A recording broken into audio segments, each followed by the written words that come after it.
So maintaining, having that awareness and maintaining your positivity and maintaining your good energy is one of the positive changes of going through the spiritual awakening. And I wanted to focus on that, maintaining that on a daily basis, and try to avoid as I can being in spaces that it will poison that, or to try to bring some negative force or energy to me. No, I try to avoid it, although I'm not 100% on that one, because I still, in a lot of spaces, I still engage with that kind of negative energy. And since my spiritual awakening, this is what I experienced. It's very, very training.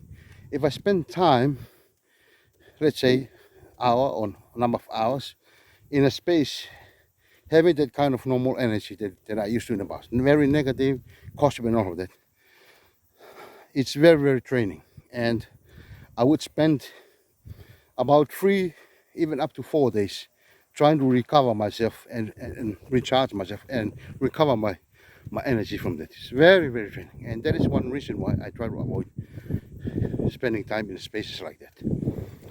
It's because of that.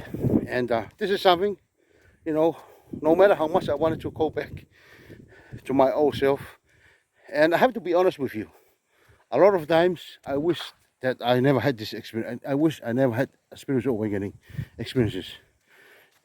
And sometimes I wish my old version was better. You know, I didn't have this kind of experience, because I spent days, long hours, you know, as a normal, having a normal conversation, negative conversation, gossip and all of that, and I was still okay. Now, my body just can't handle that. How many times I have tried, I can't. This new body of mine and this new consciousness and soul that I have now just can't handle that. So the only thing I do now is to avoid it if I can. Avoid those spaces. And if you're watching me on this video that you are in a same experience, I encourage you, it's good that you avoid spaces like that, because it's going to drain your energy. It's going to poison your energy and put it in your very toxic energy, and it will take, like I said, a number of days to recover. You know, you're lying flat, you know, you're having ache muscles and just very tired, and you will need recovery. So it's important that you protect your energy, you protect yourself, and very selective on where and which group and which spaces you're gonna go in. Otherwise, it's like I said, it's gonna really affect you. Another change, the new change within me and this new person that I am today, I really value now the importance of having boundaries in our life. We have to have boundaries in order to not only to protect us, but maintain our good energy, maintain the clear of our mind, maintain, you know, our well-being and health. And that is one positive change that I have experienced during and after my spiritual awakening. And I've been working on that. It's very, very hard. It's very difficult. At the beginning, it was very difficult, because especially my close circles, my friends and all, they know this new change in me, and I didn't, yeah, it was not worth explaining to them, because they will misunderstand it, you know. But it was very difficult, and it was quite a sad time that they, you know, that they see this new change in me, and we slowly, some of them eventually left. We're no longer connected as we used to, but there is a challenge that every person who are going through spiritual awakening, that they had to deal with, because of building this new spirit that you have, building this new version of yourself. It will affect a lot of people, especially your old connection, because you're no longer in line, you're no longer in the same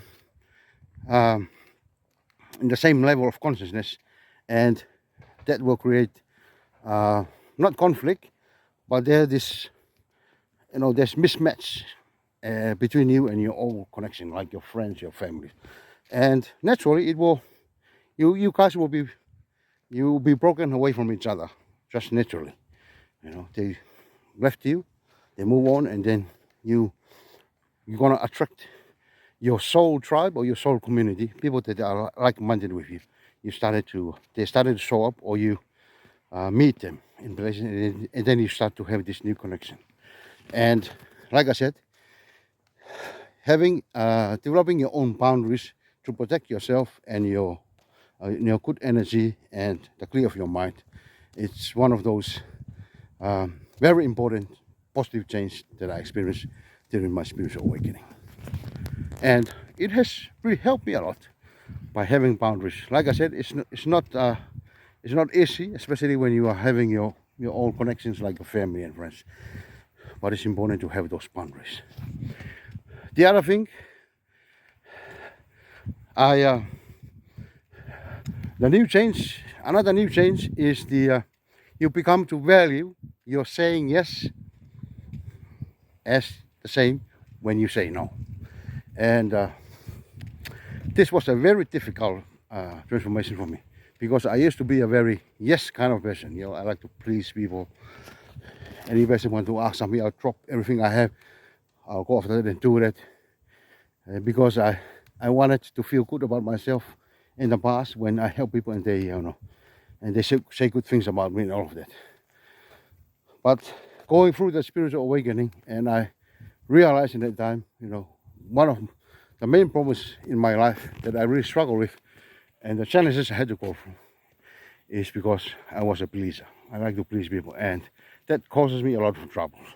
So going through spiritual awakening, I came to realize that saying yes is as good as you say no. And there are times for that. You have to be courageous when you had to say no, when you say no, in order for you to focus on yourself and the kind of work. Because my experiences in the past, especially when I was in my dark, lowest moments, and I have said this in previous videos, when I was in that space, not one person that I used to help in the past was there with me.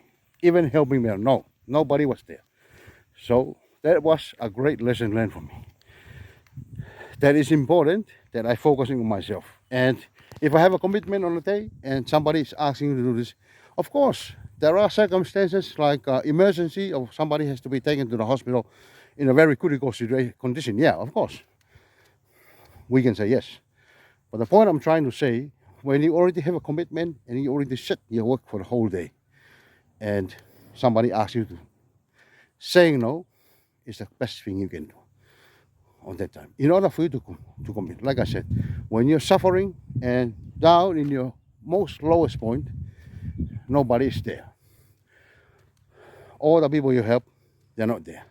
So, like I said, one good change, very positive change going through the spiritual awakening, is that I came to value saying yes is as good when I say no. And you have to do it. You have to say no when you have to say no. Otherwise, like myself in the past, I became a torment. And people just come in and walk on me, walk in, walk out, whenever they feels like. And when I need something, I look around. Nobody was there. Not one person was there.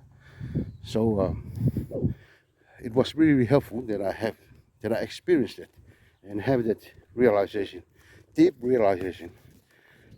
There are times I have to say yes, and it's as good when the times comes for me to say no. And I encourage you. It's going to be hard and tough, especially with your loved ones and your friends, but you've got to say no. You've got to be selfish. You've got to care about yourself more than anybody else. And another change. If any one of you or some of you who are watching who already go through the process of spiritual awakening, this is my experience. Going through that process, and I find myself up to a point. I can't go back to my old self.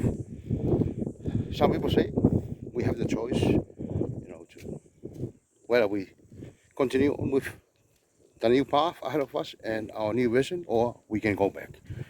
But for me, I wanted to go back. Honestly, I really did. But this new change, I just couldn't. And I'm sharing this with you because I did try a number of times.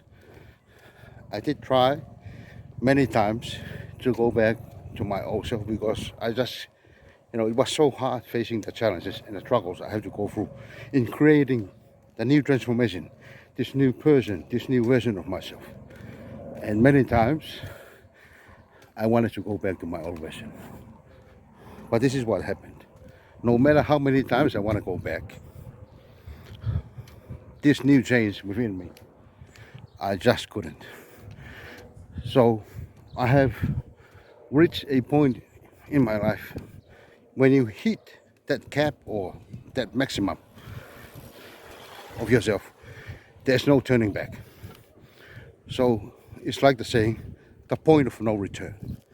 And that is exactly what has happened to me. Having this new version of myself, I just can't go back. So that is from me. And I wish you all the best for the rest of this day. And I'd like to remind you again, please like this video, comment, and share it with others, and also subscribe to the channel. I'm Seni from Edrienia Extrasensory Elevation. I'm signing off, but I will see you again in my next video.